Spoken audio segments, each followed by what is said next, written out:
Finally, man. Listen, I feel like my life's work is complete. I finally got to see it, man. I finally got to see it. I'm so I don't even know what to say. Listen, you know what I'm talking about. Spider-Man, No Way Home. Listen, this will be a spoiler-filled review. I have no time to be trying to edit myself. I literally just came from the theater. Hold on, I can't see my shirt. You gotta see it. Literally just saw it. So I'm here. Listen, before we get started, shout out to my sponsors.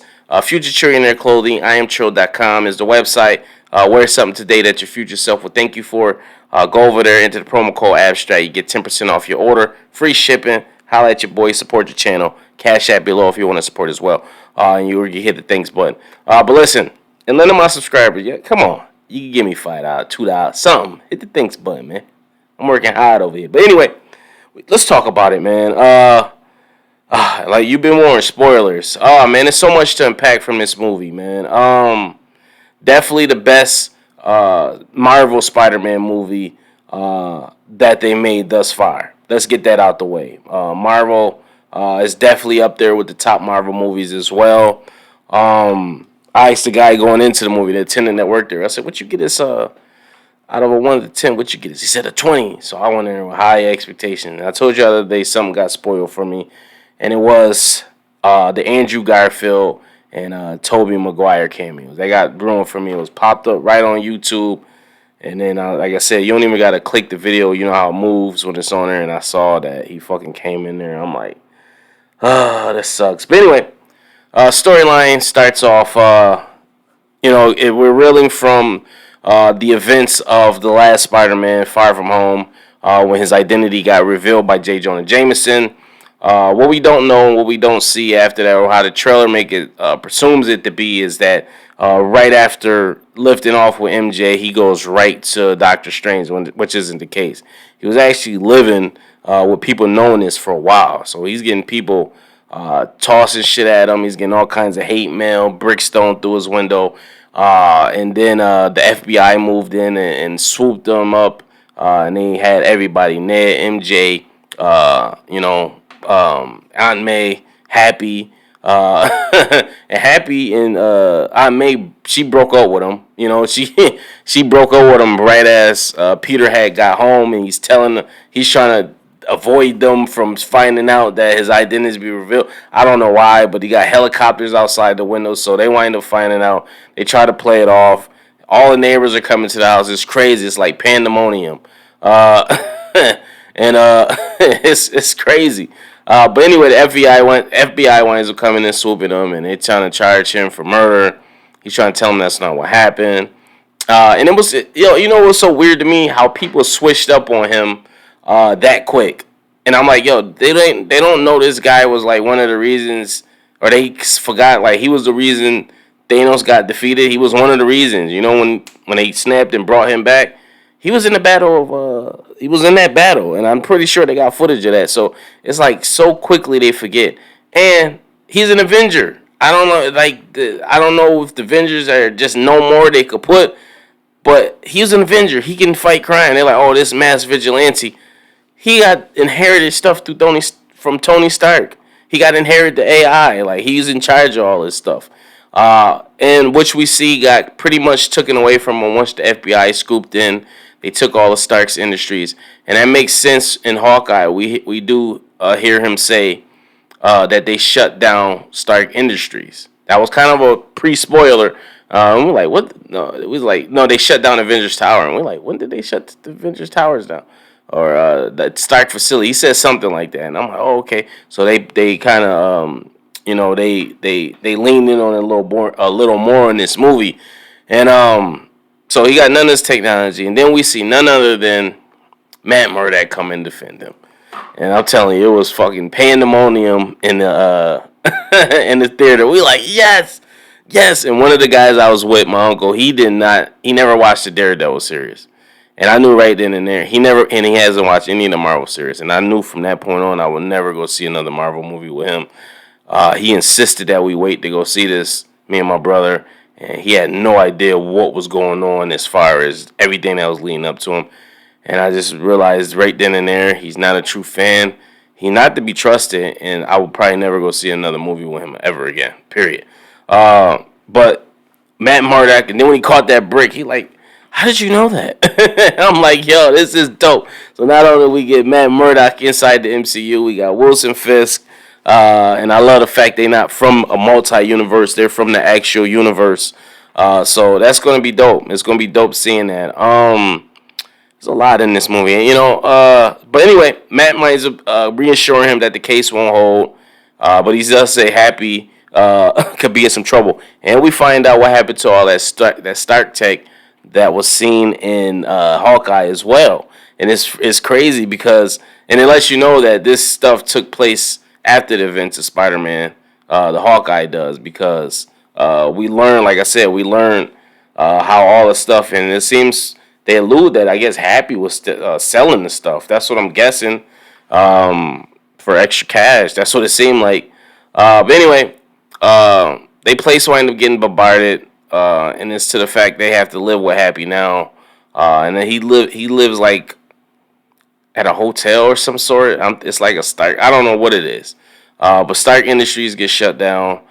So he's staying with them now, and it's just all crazy. And it's the backlash from him being Spider-Man is not only affecting him, it's affecting Ned and MJ. No college will accept them, and it's just all bad. And this is a college they really, really want to get into.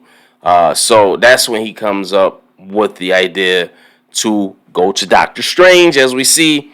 And he goes to Doctor Strange to get the spell cast. But during the spell casting, Dr. Spell has to reverse the spell 3-4 times because Spider-Man can't get his shit together. Oh no, I need such and such to know. Oh no. And Doctor Strange winds up getting fumbling the ball, and the spell gets haywire, and he contains it. But what he doesn't know is he let some people in through the multiverse due to the spell going haywire. So he doesn't know this at the time. But anyway, we see Flash actually got accepted to the college they wanted to go to, and he tells Peter, and Peter goes to try to catch the lady, the recruiter, and talk to her. And he's on the middle of a bridge. He web slings to the middle of a bridge. He got his wrinkled ass suit jacket on in the side. I'm like, yo, this dude is a mess. And he winds up talking to a lady, and then he gets attacked by Dr. Octopus. And man, was that fight scene crazy. Oh my goodness, the fight scene with Doc Ock on the bridge was top 5 Spider-Man fights of all time. That was way better than the original Tobey Maguire fight with him. And it's just so, and I love how they did Spider-Man Spider-Sense. It just wasn't cheesy. It was just like he paused, and it's just like he could sense. You know what I'm saying? It was like it wasn't cheesy like they've done it in the past. You know what I'm saying? The best Spider-Sense I've seen besides that is from the animated cartoon in the 90s when everything used to just go off. And I always wonder why they never used that again before. I thought that was dope. But yeah, that fight scene, man, that was crazy, man. And I love the fact how Peter hacked the suit, and he's taking over. He hacks Dr. Ock's arms, and he's able to control them because he takes some of the nanotech from Peter's suit, and he combines it to his arms, but Peter has control of the nanotech, so he's able to hack into Doc Ock's arms, and he's got control over him. I'm like, in true Peter Parker fashion, he's doing this with the hands, and he's and he just ties Dr. Ock up, and he's using his hands to kind of save the recruiter lady, and she's like, "Yo, I'm definitely making sure you're friends and you get into MIT," and she's like, you should be ashamed. And she started yelling at Doc Ock. Then all of a sudden, Green Goblin comes. He drops that bomb we seen in the trailer. And then all of a sudden, Doctor Strange pulls him in. And he puts him inside like this barrier's cage. And he tasks him with getting everybody else. And which he does handle. Doctor Strange handled the Lizard. Which I would have loved to see that fight scene. I wish they would have showed us that. I feel like the Lizard didn't really get enough screen time. I think that he kind of got shortchanged. But that's what you got to do when you got you got to unstar cast. You got a fucking all-star cast ensemble with Jamie Foxx and The guy that William Dafoe, and I forget the gentleman that plays Doc Ock, but you can see they were doing the press runs as well because they were the main. And they brought back my boy Flint, the Sandman, original Sandman. And I wanted to see that green striped shirt, and I did see it at the end. And he's the only one that I wouldn't say was pretty much a bad guy per se. He just wanted to get back home to his daughter. Like, that's all it. And he was just kind of pushed in the middle of it, like, dude, all right, come on, I gotta help. He wants to help them, like he wants to help us, and blah blah blah. But anyway, they learned that once they get back home, their fate is to pretty much die. And he had to bring Ned and MJ in for whatever reason. Obviously, they need something to do in the movie. And he has a fucking suit. He has his phone taped to a suit and needs tasked to go find, like I said, the rest of the villains. He meets Jamie Foxx Electro, who's whooping him, and then Sandman winds up intervening and helps him. So he's able to send Sandman back to the castle or to the cage. And then Sandman's weary of him, like, yo, what did you just do to him? Did you just kill him? And then Sandman gets, Doctor Strange actually winds up getting him out of there. And Doctor Strange is like, listen, we got to get them back to where they need to go. But before they gone, they all talking and Peter's listening. And they all realize, like, their fate is to die. And Peter's like, listen, I can't do that. I need to help them. You know what I'm saying? And upon doing that, though, he has to find Green Goblin, and he finds Green Goblin at Feast with Aunt May. And I love the fact that they had Feast from the video game. That was the whole organization. I don't know if that was in the comic. I'm guessing it had to be in the comics as well. But I love that William Dafoe, man. He was one of the stars of the fucking movie to me. Like, he hands down did an amazing job as the Green Goblin. He was more menacing than the original one. He was kicking Peter's ass too later on, but I'll get to that. So Doctor Strange wants to send all of them back because they don't belong to this world. But Peter learns of their fate, and he's just like, yo, we can't try to help them. And Doctor Strange is trying to tell him, listen, their fate creates balance in the universe. And Peter don't want to hear. Peter like, no, Peter's just a naturally nice guy, you know what I'm saying? He not gonna do that. And he's taking advice from Aunt May and Mary J.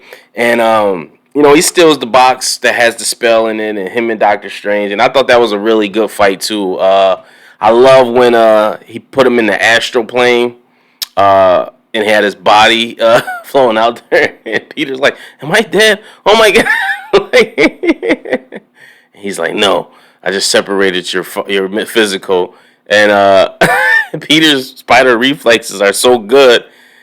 Doctor Strange can't get the box from him. And he's trying to get the box. And Peter's body is like, he's like, oh, this is crazy. And then not only that, he gets back in his body. So Peter got I don't know what they do. They made Peter super OP, or they just made Doctor Strange just not like they've been doing him these last movies, just doing him dirty. Like, I'm just like, yo, how is he gonna hold his own in his own movie? He can't even beat Spider-Man. They wind up going to the Mirrorverse, the mirror dimension, and he's getting Peter. And I'm like, this is a great scene. Peter's in the mirror dimension, but Peter, and I love the fact that they displayed Peter's intelligence. He's like, this is geometry. So let me web this up. Let me do this up. And they had Doctor Strange being such a douchebag. That's their fate. They have to, and they were doing this on purpose the whole movie. They were trying to make Doctor Strange just like, just being a bad guy, and they got to do this. But I'm like, ain't no way he would have beat Doctor Strange in the mirror dimension. It's not happening. Like, that's his realm. I understand it though. And they did display Peter's intelligence, but I'm like, come on, are you serious? Like, are you really serious right now? Like, ain't no way he would have beat Doctor Strange in the mirror dimension. It's not possible. But anyway, he winds up webbing him up, and he gets up on out of there. He even takes his little ring that he uses to cast a spell, and he decides to help the guys. And not only does he help them, he brings them to Aunt May's apartment. And he's on a path to helping him. He helps Doc Ock regain control of the arms. He's on his way to helping Electro. His everything's charging up. And then all of a sudden he's helping Osborn, but then the spider sense goes off. And as the spider sense going off, you got J. Jonah Jameson downstairs.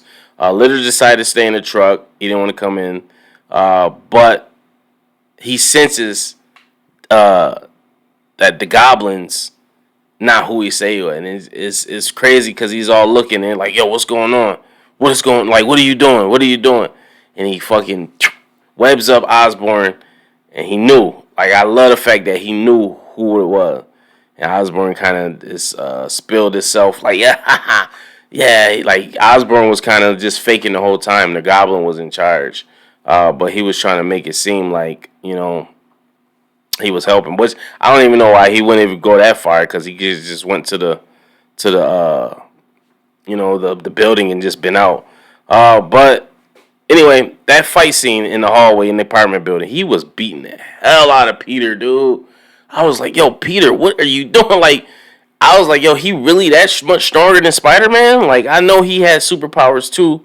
And I think his is kind of rival to what Captain America's might be, but he was beating the hell out of Spider-Man, dude.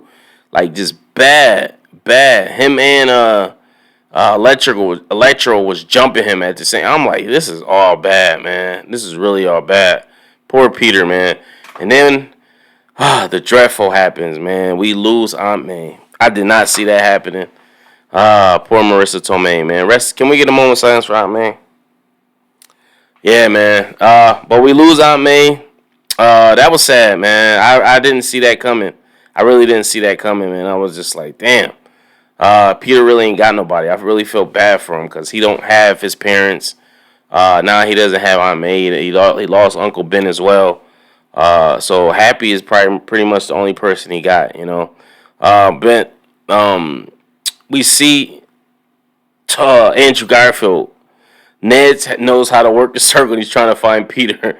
Ned does have powers. He mentioned this earlier in the movie. Like, sometimes his finger tingle. And he kind of, Doctor Strange is like, you should go to the doctor, get that checked out. But then we find out that he really has sorcerer powers. Like, Ned's probably going to be, next time we see Ned, oh no, he forgot everything. Because I was about to say, next time we see Ned, he's going to be under Wong's wing. Probably casting spells. And no, that's not going to happen. I forgot. But anyway, we see that Andrew Garfield comes to this portal, and it was just the most craziest thing seeing these characters reprising these roles. And Andrew Garfield is the best liar in the world. Even though we didn't believe him, it was just like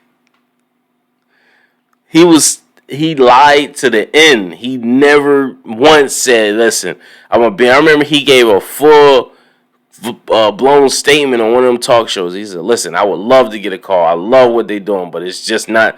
I'm like, yo, he held it to the end. Tobey Maguire, on the other hand, I have no idea if he was denying it. I think he was just keeping low. But anyway, he winds up coming through in just geeky Tobey Maguire fashion. He looked good too. He was in shape. He lost a lot of weight, you could tell. And it was just the awkwardness. And I thought they were going to come in and just, everybody knew they were going to be in this movie. But we thought they were all just going to get like a brief cameo and just be gone like towards the end. But no, they were in the movie for a good 45 minutes just hanging out. They bonded. They all go find Peter, and he's on top of a roof and he's just down. And he senses like the Spider-Man, and they just all kind of tell who they are. They all trade stories about who they lost. Andrew Garfield, Peter Parker has lost Gwen. Toby has lost Uncle Ben. And then our Peter, the new Peter, has lost Aunt May now. So they all bond on that. And then they all say that with great power comes great responsibility. And like, yo, how do you know that? And he's like, yo, so that's what it was said before they die. And I'm like, oh, this is crazy. And they were all talking. It was just great. Like, their interactions, the chemistry was crazy. Even when they were talking about fighting aliens and the bad guys they fought. And Toby's like, yeah, man, I had to fight an alien suit one time. It was crazy. Our Spider-Man was like, yeah, I had to fight a green alien. I fought him here and on space. They're like, yo, what? You've been in space? Andrew Garfield was like, man, the only thing I fought was like a rhino in a metal suit. Like, I'm like, man, I'm lame. And like, yo, you're not like, I'm like, yo, this is gold right now, dude. This is gold. And then they all have to work together to fight, and it's just a big mess because none of them have, but with the exception of, our Spider-Man, these two haven't worked as a team before. And he's like, yo, listen, I worked with the Avengers, and they're like, the Avengers? Who was that? He's like, Earth's Spidey. It doesn't matter. Like, so they don't have Avengers on their Earth. But he's like, listen, I worked with them before. This is what we got to do. I'm going to be Peter 1, you Peter 2, Peter 3. And they got it the fuck together. And they created these antidotes in the lab, and they all started dispersing them one by one. And I'm like, oh, this is emotional. At the same time, Ned's struggling to close the portal. Lizard's about to pretty much kill him. Spider-Man has to get them. And that scene that we seen in the trailer where MJ's falling, like all of MJ's do in the movie. Fucking our Spider-Man didn't save her. He was going to save her. Goblin sideswiped the fuck out of him. And fucking Andrew Garfield grabbed her. And got emotional because, we all know that's how his Gwen died. But it was great, man. It was just great stuff. Green Goblin came back, blew up the fucking spell that Doctor Strange was trying to cast. He catches it, but he just can't control it. And we just start seeing breaks all in the fabric. And we notice, like, characters. You see silhouettes of characters from the multi-dimension coming in. Like, I saw Rhino up there. I think I saw there's a bunch of characters. I'm like, who are these people? It was just golden, man. It was really like, I don't know how to explain it, man. This movie is crazy. Like, I gotta go see this again. Like, I'm gonna probably go to the movies and see it probably about 3 more times. And it sucked because my son ain't old enough to know the other Spider-Mans. You know what I'm saying? He wasn't born when the other ones was out. So all he knows is the Tom Holland Spider-Man. So he don't know the Andrew Garfield. So he gonna be wondering like, who the only one he know besides Tom Holland is the Miles Morales. And I was like, maybe they gonna make Steve Miles Morales in there, maybe. But they didn't do it. They didn't give us Miles Morales. And I thought they were, because I saw some reviews, non spoilers prior to mine. It was like, yo, there's a bunch of surprises in here that you wouldn't even expect. And so I'm like, okay, maybe some other Avengers are gonna cop in, but that wasn't the case. And I thought we was gonna get more of Doctor Strange in this movie as well. I thought this was gonna be kind of like a buddy joint with Doctor Strange and then Peter for the majority of the movie. But I'm glad they didn't. They gave Peter his own two legs to stand on. And he really shined, man. I think everybody shined in their respective roles. Mary Jane, she was awesome. Zendaya, she can't miss, dude. She's phenomenal. Ned did awesome. Happy. Everybody just did a great, amazing job. I just love seeing the 3 Peters together, though. That was the highlight for me. Just to even then, like, hey, Peter, and they all answer like, what? He's like, no. Oh, you're Peter too? Yeah, I'm Peter too. Like, which Peter? He's like, I just need a computer. Like, but anyway, at the end, in order for Doctor Strange to stabilize everything, Peter suggests, listen, you got to cast a spell that'll make people forget me. And he's like, listen, if I do that, nobody will remember who you are. Like, even your friends, nobody. And I think Peter just kind of like, well, I lost Aunt May. It really don't fucking matter. So not even Doctor Strange remembers who the hell he is. You know what I'm saying? So he casts a spell, and nobody... It works, it works. Nobody remember who he was, and then you see him at the end go to the coffee shop Mary Jane works at, and he's got a whole spiel he's about to tell her, but he decided not to, which I don't know. We see that he got his own apartment, so College Spider-Man is up next. I don't know if he's going to be a photographer like the rest of them, but. We see he got his own little crappy apartment, just like the other Spider-Mans. He's happy. And dude, I couldn't help but just feel so fucking sad for him, dude. He doesn't have anybody. Like, nobody. Tony Stark's gone. Uncle Ben. Aunt May. Happy don't remember who he is. They at the gravesite, Aunt May and Happy doesn't even remember Peter. And I'm just like, None of the Avengers don't remember who he is. And I'm like, this is crazy. Like, it sucked, man. I feel like I really genuinely felt just bad. I know he a character, but I just felt bad and I felt depressed for him. I'm like, how does that work? This is a young kid that's coming into himself. He don't really know. He not experienced. He done went through hell and back, and his close friends don't even remember who the hell he is, man. And for him to make that decision was very selfless, and I respected it, man. But it's so depressing thinking about that, man. I really felt for Toby, man, and that's why to me Toby really was the star of the show, man. I mean, not Toby, Tom Holland. I can't even remember the fucking nigga name. Tom Holland was really like the star of this movie, man. He displayed so many emotions, man, and he just was selfless in everything he was doing, even trying to help the villains, man. Jamie Foxx did an excellent job as well. Funny, like the interactions between the villains was funny too. Like I'm like, this is gold. Like everybody just knew what they were supposed to do and they stuck to what they were supposed to do, man. I couldn't ask for a better movie, man. I really enjoyed this. Trying to think of anything else. Oh, at the end, the post credits, we get Venom. We see why he was in where he was now. That was all due to the spell from Doctor Strange. He got transferred into our dimension. And now he's looking for Spider-Man, but he's at the bar learning that other superheroes exist in this world. And as he's about to go try to look for Spider-Man, he actually he's too drunk. Venom's telling him he's too drunk. And then once Doctor Strange fixes everything, they actually get teleported back to the world. But a piece of the symbiote was left on the counter. So I think the symbiote's still going to try to find Spider-Man somehow.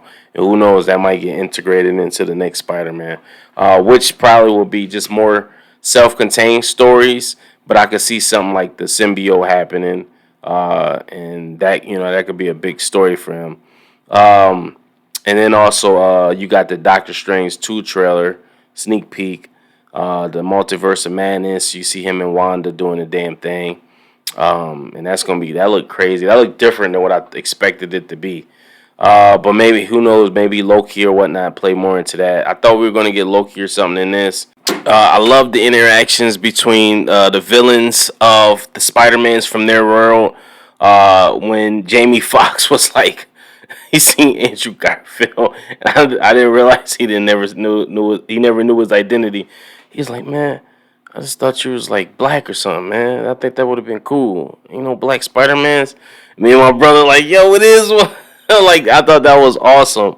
The little nuances like that, between Doc Ock and Toby, seeing each other. He's like, man, you grew up.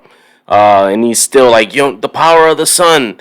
I love the fact that they left off doing exactly what they were doing in their respective movies back then. They picked right back off where they left off. William Dafoe still crazy as hell. I love when Tom Holland, Spider-Man's about to kill. He went Super Saiyan. He was beating the shit out of body slamming him. He wasn't holding his punches, and they talked about that. Holding punches. Back on the Statue of Liberty. And the Statue of Liberty had a fucking Iron Man or Captain America shield too. Can we talk about that? They putting a Captain American shield on the Statue of Liberty. They took her torch away and was putting it. And I heard about that in the I heard about that earlier when they was in the school. They was saying something about it. Seeing JB Smoove earlier too. All the teachers that from the previous movies, and Hannibal Buress' teachers like murderer. I'm like, yo, and JB Smoove, yo, if you want to web crawl through through the hallway, feel free to do so. I'm like, yo, this is awesome, dude. This is like good stuff. But anyway, back to the fight scene. So he's about to impale him with this glider, and Osborn's so screwed up. He's like, yeah, there you go. And he's telling Peter, this is your fault, She's your dad. I might have did the deed, but you put her in harm's way. And Peter is about to give it to him. And Toby steps in and stops him, and it's just like, nah. And I'm cheering him on. I'm like, yeah, do it. Like, he killed your aunt. Hell yeah, eye for an eye. My brother like, nah, because he ain't going to be able to come back from that. Andrew Garfield's character even says that he got to a place where, or his Spider-Man said he got to a place where he was not holding his punches back due to the bitterness he felt when Gwen died. And he was just doing some crazy stuff, you know. You can tell he'd been through the ringer. And he felt like he was the lamest Spider-Man, and they kind of tell him like, "No, you know, you're not lame. You doing the work." But anyway, he stops him from doing this, and then William Dafoe winds up stabbing Toby. And I thought they were getting Toby out of here. I'm like, no. And my brother's like, well, he don't want to be Spider-Man no more. He don't want to do it. And I'm like, nah. I think he probably want to come back. After seeing this, they probably want to come back and do another Spider-Man movie, all of them together. I'll watch a whole movie of them. But he stops him, and then they wind up curing him, you know. And he's just like, what have I done? Like, you know, I was just like, wow, they really cured everybody. But I just love the interactions between, you know, the Spider-Mans and their villains. You know, even Kirk Connors. He looking like, oh, that's my Spider-Man right there. Like they was like they that long lost friends. Oh, what's good? That's my guy right there. But when Jamie Foxx was like, man, I just thought you was black, man. I'm like, yo, this is funny shit right here. I loved it, man. I love it. I love little stuff like that, man. That was fucking amazing. You know, my brother had an issue with why Toby wasn't the one leading, but I'm like, listen, they haven't worked with a team before, so it just made sense. Especially, this is Tom Holland's world. You know, this is his problem. And like they never worked with a team. They've always been by themselves. He's worked with a team before. You know, he fought Thanos in one of the greatest jump scenes ever. Like they jumped. Tom Holland and jumped people. Our Peter Parker and jumped people before. Think about that, ladies and gentlemen. So you gotta say, but listen, man, this movie is very emotional. And like I said, man, it's depressing. If you really think about how I really genuinely feel sad for his character. He don't have nobody. You know what I'm saying? Think about people that's watching this. Think about the loved ones you have. You know, you got somebody that cares about you, man. Whether it be your dog, he don't even got a dog. You know what I'm saying? So maybe you should get one. Maybe they could give him Pizza Dog from Hawkeye. I don't know, but it was great, man. I had a great audience in the movie theater. Everybody cheered at the right time. We got hyped up. Me and my brother was probably the hypest ones in there because we was catching all the little Easter eggs and shit they was doing. I was catching more Easter eggs than him in certain instances.